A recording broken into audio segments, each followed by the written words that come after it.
रहे हैं। अभी कई स्कूल ऐसे हैं जो कि पूर्व से भी स्थिति से स्थिति नीचे पिछले 1.5 साल है। देखिए, निश्चित रूप से ये सतत प्रक्रिया है।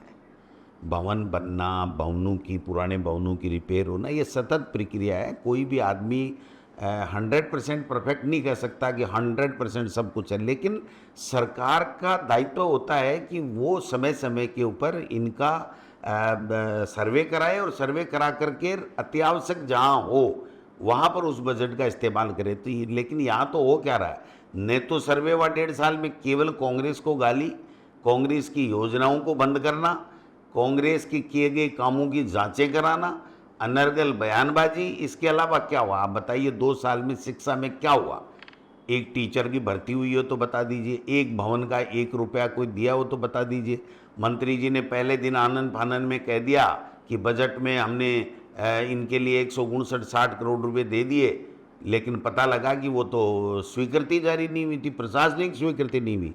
वित्तीय स्वीकृति, टेंडर और काम होना तो बाद की बात है, 12 महीने पहले वो काम नहीं होंगे अभी भी।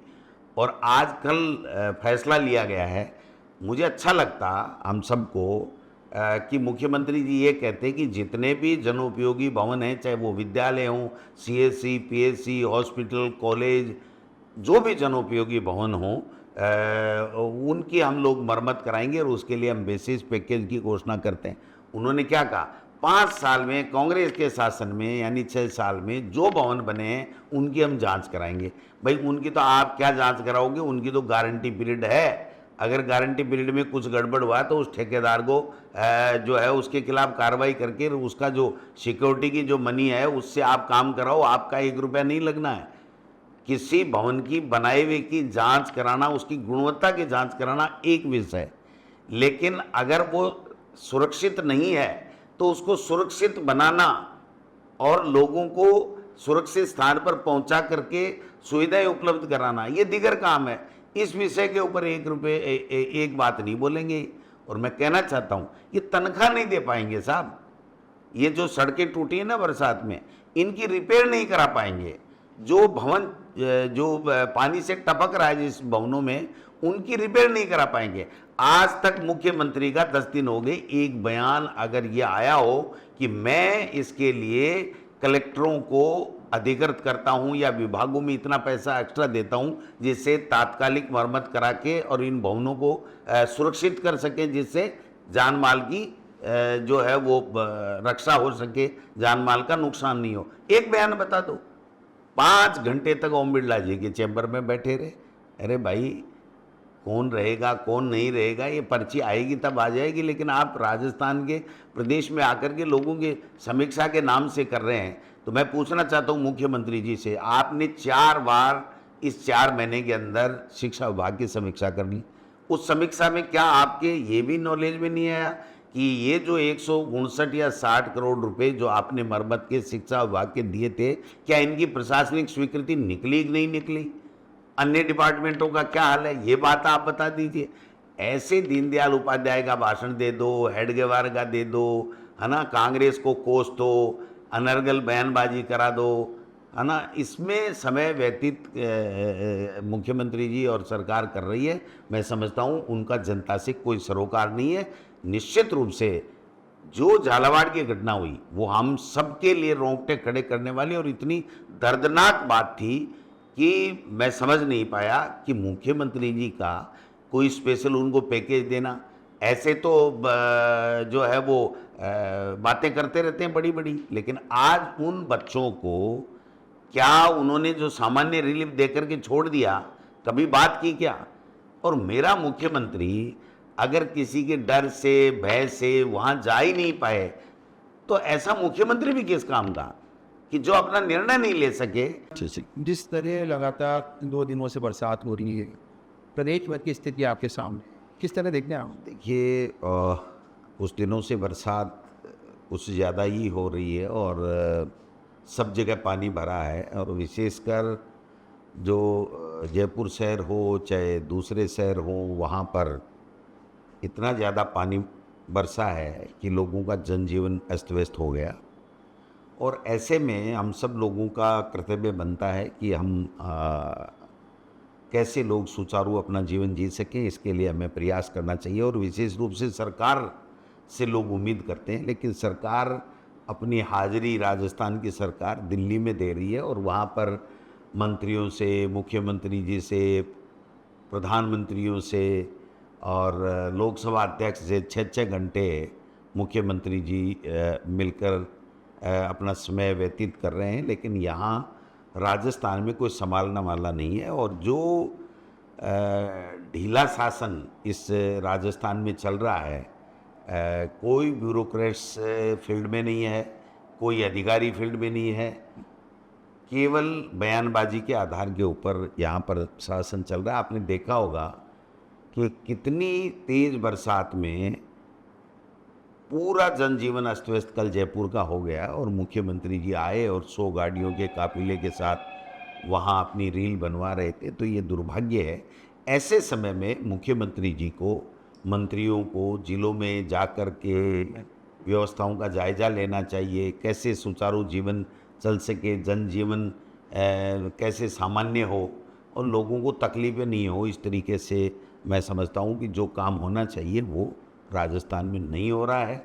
ये हमारा दुर्भाग्य है कि हमारे मुख्यमंत्री जी का समय या तो CMR में गुजरता है या फिर अगर वो कहीं जाते हैं तो वो दिल्ली अपने आकाओं की हाजिरी में ज़रूर चले जाते हैं, लेकिन आम लोगों की पीड़ा से उनको कोई सरोकार नहीं है। मोदी जी के मित्र हैं, मोदी जी को तोहफा दे रहे हैं। मोदी जी ने ये कह दिया, देश दुनिया के किसी देश ने नहीं कहा, इतने में ही 25% की टैरिफ और जुर्माना आ गया। अगर मोदी जी नाम ले लेते ट्रंप ने सीज फायर नहीं कराया तो अब तक क्या होता आप कल्पना कर सकते हो।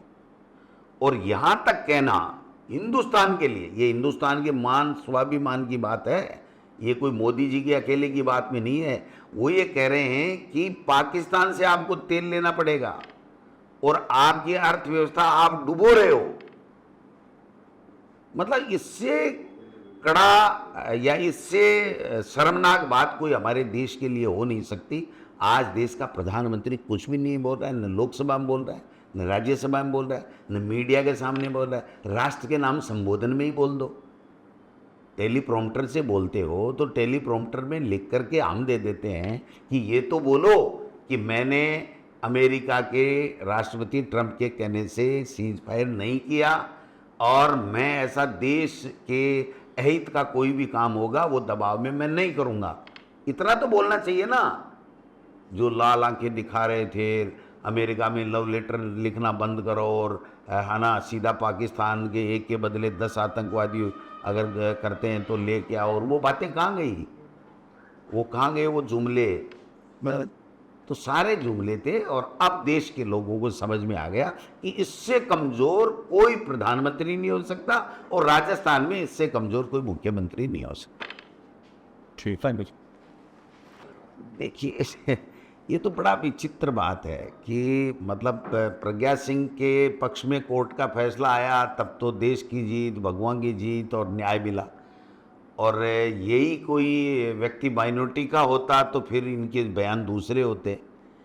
प्रज्ञा सिंह के बारे में कोर्ट की जो भी बात है उसके बारे में मैं नहीं जाऊंगा, लेकिन इन्हीं की अदालत, यही फैसला सुनाने वाले, यही मुलजिम, तो हम क्या इसके ऊपर टिप्पणी कर सकते हैं। आप समझ सकते हैं हमें तो बड़ी तकलीफ़ हो रही है कि जिस कन्हैया लाल को लेकर के इन्होंने पूरी सरकार लूट ली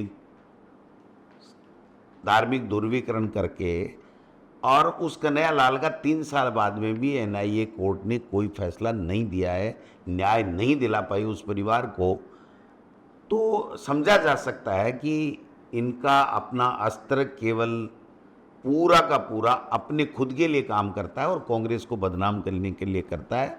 यही बात मैं कहना चाहूँ। आप बताइए साहब, अनर्गल बयानबाजी करते हैं, जो व्यक्ति अधिकृत है चुनाव के लिए वो तो बोल ही नहीं पा रहा है। उन्होंने तो बोल दिया, राज्य निर्वाचन जो कमिश्नर हैं मधुकर गुप्ता, उन्होंने साफ बोल दिया कि सरकार की मंशा ही नहीं है चुनाव कराने, हमें बार बार बहानेबाजी कर रही है। आप बताइए, पंचायतें नहीं बना रहे थे, परिसीमन कर रहे थे, कितने महीने हो गए, शायद लास्ट डेट थी 4 जून। 4 जून को राज्य सरकार को निर्णय लेना था फाइनली कि कितनी ग्राम पंचायतें बने, कितनी पंचायत समितियां बनी, जो उनके शेड्यूल के हिसाब से। मैं तो कहता हूं ये काम 12 महीने पहले होना चाहिए था, जब इनका कार्यकाल समाप्त हो रहा था, उससे पहले का काम है ये।